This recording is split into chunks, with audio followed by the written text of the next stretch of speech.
जय माता दी। आप सभी को नवरात्रि के 7वें दिन की हार्दिक शुभकामनाएं। माँ कालरात्रि आप सभी पर अपनी सदा कृपा बनाए रखे। आज के दिन माँ कालरात्रि की पूजा की जाती है। आज के वीडियो में आप जानेंगे माँ कालरात्रि की संपूर्ण पूजा विधि के साथ साथ व्रत कथा के बारे में। आज नवरात्रि के 7वें दिन माँ कालरात्रि का पूजन किया जाएगा।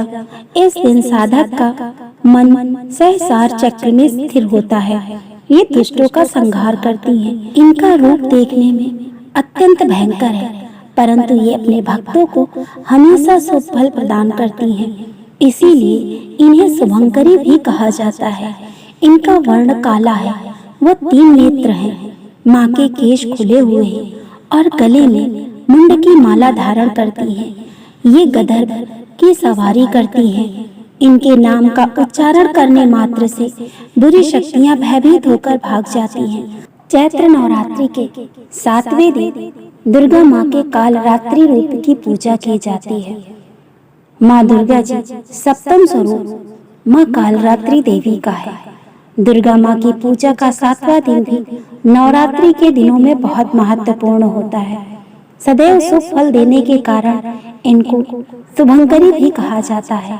कहा जाता है कि माँ कालरात्रि की पूजा करने से काल का नाश होता है। माँ के इस स्वरूप को वीरता और साहस का प्रतीक माना जाता है। ऐसी मान्यता है कि माँ कालरात्रि की कृपा से भय मुक्त रहता है। उसे अग्नि, जल, शत्रु आदि किसी का भी भय नहीं होता। नवरात्रि के 7वें दिन सुबह स्नान आदि से निवृत्त होने के बाद स्वच्छ वस्त्र धारण करें। फिर माँ कालरात्रि के विधि विधान से पूजा अर्चना करें। देवी को अक्षत, धूप, गंध, रात रानी पुष्प और माँ कालरात्रि को गुड़हल का फूल अर्पित करें। माँ कालरात्रि को गुड़ व हलवे का भोग लगाना चाहिए। इससे माँ प्रसन्न होती हैं और भक्तों की सभी मनोकामना पूर्ण करती हैं। गुड़ का नैवेद्य आदि विधि पूर्वक अर्पित करें। अब दुर्गा आरती करें। इसके बाद ब्राह्मणों को दान दें। इससे आकस्मिक संकटों से आपकी रक्षा होगी। माँ कालरात्रि की आरती दिन काली चालीसा, सिद्ध कुंजिका स्तोत्र, अर्गला स्तोत्र आदि चीजों का पाठ करना चाहिए। इसके अलावा सप्तमी की रात्रि में तिल के तेल या सरसों के तेल की अखंड ज्योति भी जलानी चाहिए। एक पौराणिक कथा के अनुसार एक रक्त बीज नाम का राक्षस था। मनुष्य के साथ देवता भी इससे परेशान थे। रक्त बीज दानव की विशेषता ये थी कि जैसे ही उसके रक्त की बूंद धरती पर गिरती तो उसके जैसा एक और दानव बन जाता था। इस राक्षस से परेशान होकर समस्या का हल जानने सभी देवता भगवान शिव के पास पहुँचे। भगवान शिव को ज्ञात था कि इस दानव का अंत माता पार्वती कर सकती हैं। भगवान शिव ने माता से अनुरोध किया। इसके बाद माँ पार्वती ने स्वयं शक्ति व तेज से माँ कालरात्रि को उत्पन्न किया। इसके बाद जब माँ दुर्गा ने दैत्य रक्त बीज का अंत किया और उसके शरीर से निकलने वाले रक्त को माँ कालरात्रि ने जमीन पे गिरने से पहले ही अपने मुख में भर लिया।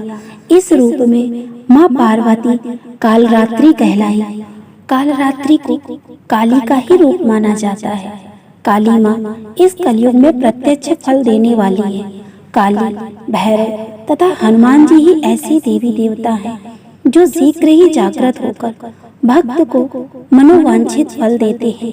काली के नाम व रूप अनेक हैं, किंतु लोगों की सुविधा और जानकारी के लिए इन्हें भद्रकाली, दक्षिण काली, मात्र काली व महाकाली भी कहा जाता है।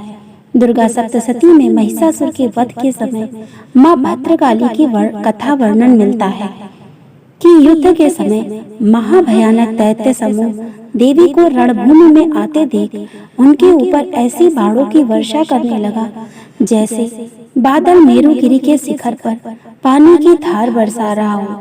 तब देवी ने अपने बाणों से उस बाण समूह को अनायास ही काटकर उसे घोड़े और सारथियों को मार डाला। साथ ही उसके धनुष तथा अत्यंत ऊंची ध्वजा को भी तत्काल काट गिराया। धनुष कट जाने पर उसके अंगों को अपने बाणों से बीन डाला और भद्रकाली ने सूल का प्रहार किया।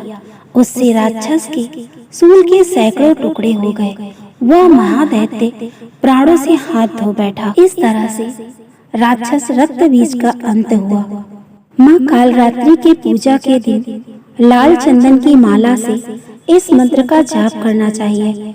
ऐसा करने से व्यक्ति की सभी मुरादें पूरी होती हैं, साथ ही जीवन में आ रहे कष्टों से भी मुक्ति मिलती है।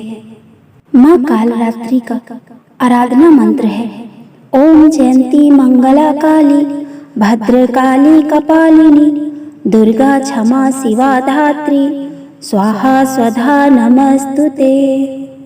ये तो थी नवरात्रि 7वें दिन की कथा।